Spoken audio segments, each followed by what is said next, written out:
She arrived at Ashford Hall carrying a tray. Not as a guest, not as the daughter of Lord Ashby, who was already seated at the far end of the long dining table, laughing at something the Earl of Whitmore had said.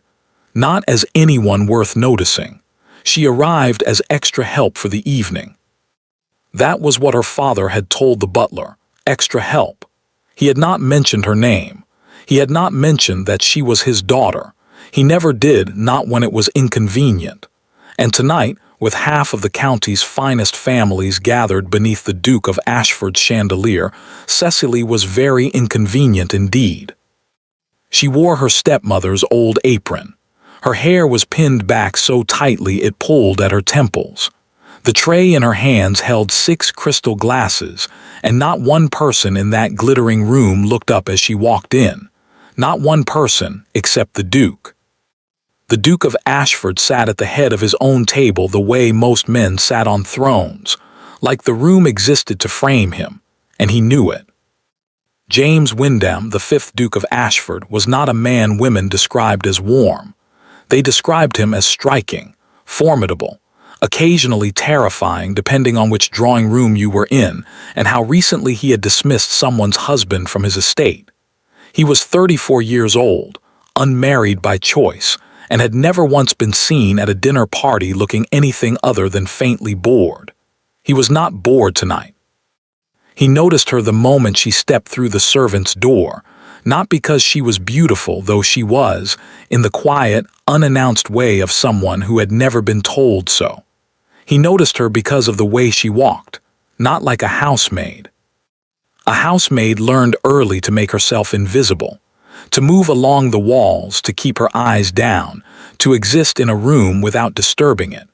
This girl walked like someone who had been taught to enter a room differently, shoulders straight, chin level, and was now fighting every instinct in her body to remember she wasn't supposed to. James watched her set the glasses down at the far end of the table. He watched her glance just once at her father, Lord Ashby, red-faced and jovial, already on his 2nd glass of claret, and then look away. Quickly. The way you look away from something that hurts. He said nothing. He picked up his fork. The dinner continued, but he did not stop watching her. By the 3rd course, he had noticed everything he needed to notice. The apron was too large, taken from someone else, hurriedly tied. Her shoes were good, not housemaid's shoes, the kind of shoes a young woman wore to church or to a respectable afternoon visit.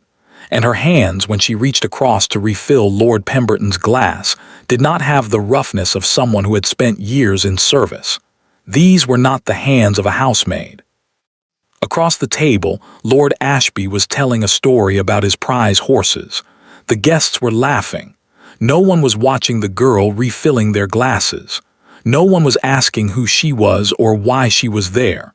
James set down his wine.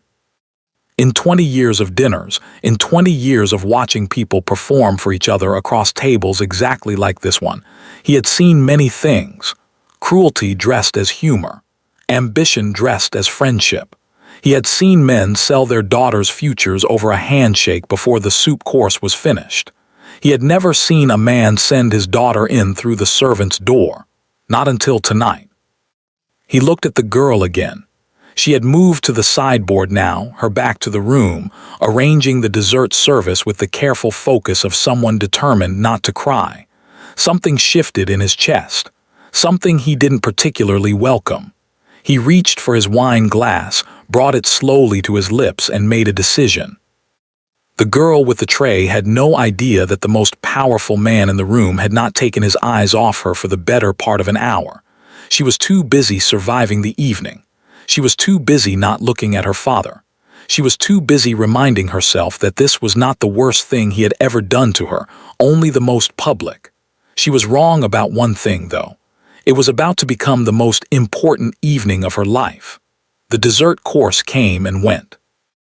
The guests moved from the dining room to the drawing room in that slow, self-satisfied way of people who had eaten too much and intended to drink more. Voices rose. Someone sat down at the pianoforte. The evening had settled into itself, comfortable and predictable, the way evenings like this always did. James did not follow his guests.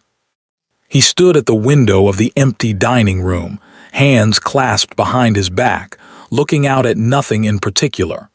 The servants were clearing the table behind him. He heard the quiet clink of crystal, the soft footsteps, the careful efficiency of people trained not to exist too loudly. He heard her too, different from the others. Still that same rhythm, too composed, too deliberate, the walk of someone performing a role they had not been born to. He turned. She was stacking the last of the dessert plates, alone now, the other staff having carried the bulk of it back to the kitchen. She hadn't noticed him yet, or perhaps she had and was pretending otherwise. He was beginning to suspect she was very good at pretending. "You may leave those," she went still. Slowly she turned to face him, and for the first time that evening James saw her face fully, not at a distance, not in profile, not bent over a tray, directly, in the candlelight that remained. He had been right about the eyes. 12 years had not changed them. He had been 22, young enough to be arrogant, old enough to know it. He had ridden out to the eastern edge of the Ashby estate on a gray afternoon in October, a boundary dispute, something tedious involving a fence line, and on his way back, the sky had broken open without any warning whatsoever.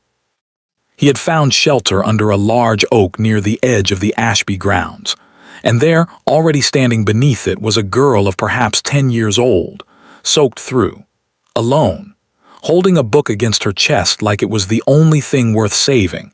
He had offered her his coat. She had looked at it, then at him, with an expression that suggested she found both mildly suspicious. "I don't want your coat," she had said.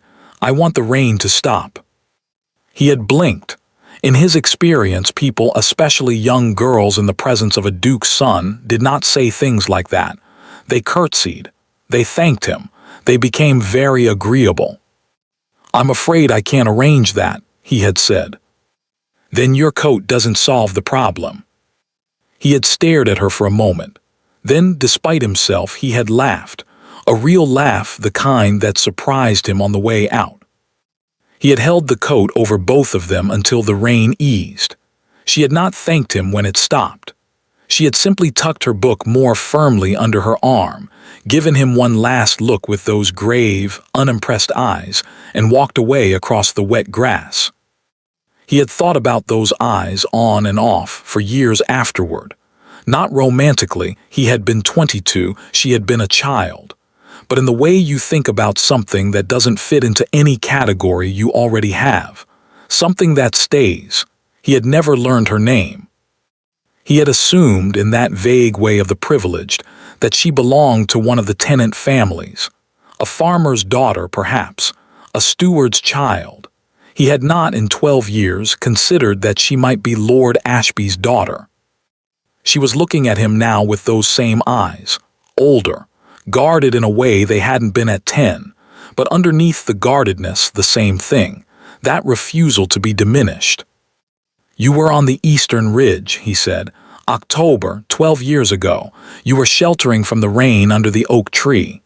Something moved across her face, fast, controlled, but he caught it. "I don't know what you mean, Your Grace," she said. She was lying. He could see that she was lying. She remembered. "You told me my coat didn't solve the problem," he said. A long pause. The candlelight flickered between them. Somewhere down the hall, the pianoforte was playing something cheerful and entirely inappropriate for this moment. "I was 10, she said finally quietly. "I didn't know who you were. And now?" She looked at him steadily. "Now I'm the extra help for the evening." She reached for the stack of plates. "If you'll excuse me, Your Grace." He should have let her go. He didn't. "What is your name?" She stopped. Her back was to him again. He watched her shoulders rise and fall with one careful breath. "Cecily," she said. "Cecily Ashby." The name landed in the room like something dropped from a height. Ashby. He looked through the doorway toward the drawing room where Lord Ashby was currently laughing his generous, sociable laugh, surrounded by people who had no idea that his daughter was clearing his host's dinner table in a borrowed apron.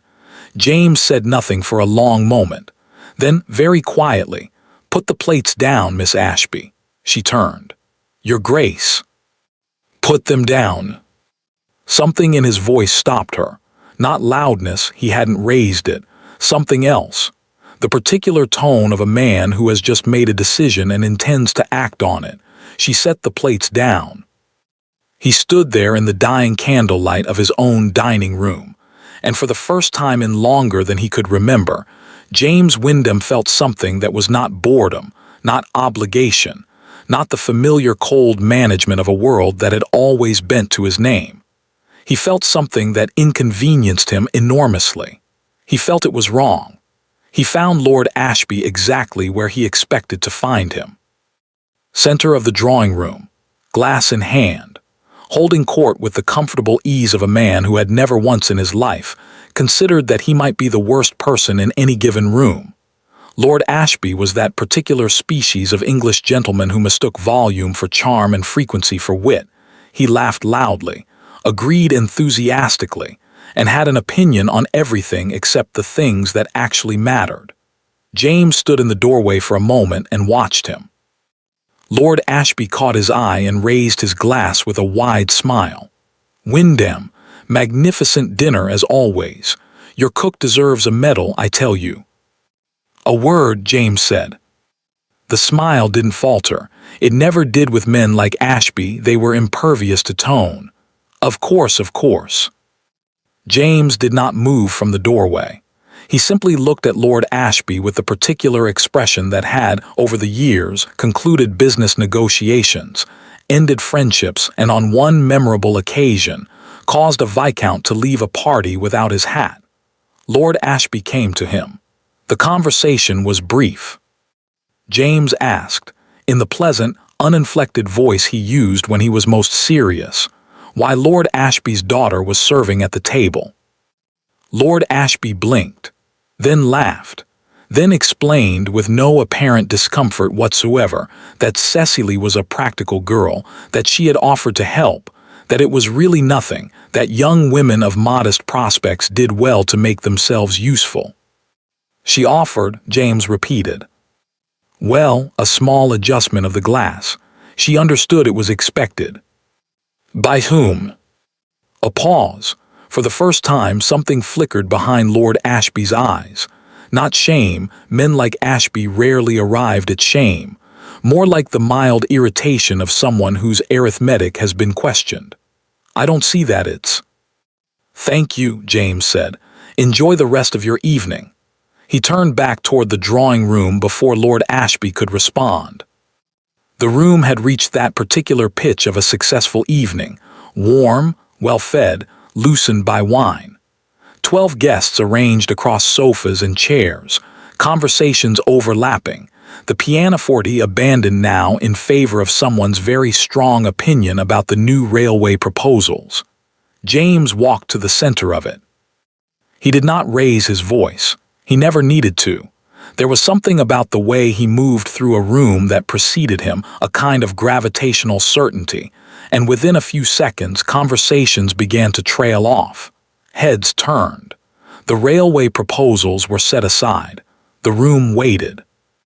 "I believe," James said, addressing the room at large in a tone of perfect, unhurried calm, "that I have been remiss in my introductions this evening." A few polite smiles, mild confusion. He turned toward the doorway. Cecily was there. She had been passing through the hall beyond it, another task in hand, another invisible transit through an evening that was not hers. She stopped when she saw him looking at her. Her face went carefully, completely still. "Ladies and gentlemen," James said, "may I introduce Miss Cecily Ashby, daughter of Lord Ashby of Pemmoor. She has been kind enough to spend her evening in my home." The room went quiet. Not the polite quiet of attention. The other kind. The airless, recalibrating quiet of a room that has just been handed information it doesn't know what to do with. 12 pairs of eyes moved to Cecily, then to Lord Ashby, then back to Cecily, taking in the apron, the pinned hair, the tray she was still holding. Lord Ashby's face had gone the color of old brick. Lady Pemberton, who missed nothing and forgave less, set down her teacup with a small, precise click. James had not finished. "Miss Ashby," he said, and now he was speaking only to her, his voice dropping just enough that it felt, somehow, like the rest of the room had ceased to exist. "I owe you an apology. You should have been seated at my table this evening, not standing beside it." Cecily did not move. He watched her absorb it, the weight of what he had just done, the irreversibility of it. The fact that every person in this room would carry this moment out of his house tonight and deposit it into the vast, efficient machinery of county gossip, where it would be processed and distributed within 48 hours to everyone who mattered. He had just made her real, in front of all of them. Her chin lifted, fractionally. That same instinct he had recognized from the oak tree, from the dining room, from every glimpse of her this evening. The refusal, bone-deep and apparently ineradicable, to be small. "Thank you, Your Grace," she said, steady, clear. She did not look at her father, she didn't need to. Everyone else was looking at him. Lord Ashby laughed. Of course he did. It was reflexive, the laugh, a social mechanism, a way of suggesting that whatever had just happened was either a misunderstanding or a joke, and either way, entirely fine with him. Nobody laughed with him. Lady Pemberton picked up her teacup again. The Earl of Whitmore studied the ceiling. Two of the younger ladies exchanged a glance that contained an entire conversation. The laugh died. And in the silence that followed, Lord Ashby experienced what was, for a man of his particular constitution, a genuinely unfamiliar sensation. Consequences. Later, much later, after the guests had gone and the candles had burned low and Ashford Hall had settled into its nighttime quiet, Cecily sat in the small room off the kitchen, where the extra staff had been told to wait for the carriage. She sat with her hands folded in her lap and looked at the wall. She was not thinking about the Duke. She was not thinking about the drawing room or Lady Pemberton's face, or the sound of her father's laugh collapsing under the weight of 12 people's silence. She was thinking about what happened tomorrow. Because tomorrow she would go home, back to her father's house, back to her stepmother's cold, assessing eyes and her stepmother's rules and the life that had been constructed for her out of other people's convenience and her own irrelevance. The Duke had done a generous thing tonight, a striking thing. It meant nothing. Men like him made gestures, grand, expensive gestures that cost them nothing and changed nothing and evaporated by morning like frost. She had seen enough of grand gestures to know they didn't keep you warm. The door opened. She looked up. It was not a servant. It was not her father. It was the Duke. Without his evening coat now, his cravat loosened, looking, for the first time since she had walked into his house, like an actual human being rather than an architectural feature. He looked at her sitting in the servant's room with her hands folded and her chin level, and something in his expression shifted, something she couldn't name. "Your father," he said, "has accepted an invitation on your behalf. You will stay at Ashford Hall as my guest for the remainder of the month." Cecily stared at him. "He accepted," she repeated very carefully, "on my behalf." "Yes." And my own acceptance was not required, apparently, according to him. The silence between them was sharp enough to cut. "How convenient for everyone," Cecily said, "that my opinion continues to be unnecessary." James looked at her for a long moment, and then, quietly, unexpectedly, like a door opening in a wall you thought was solid. "I am asking now," he said. "I am asking you." She should have said no.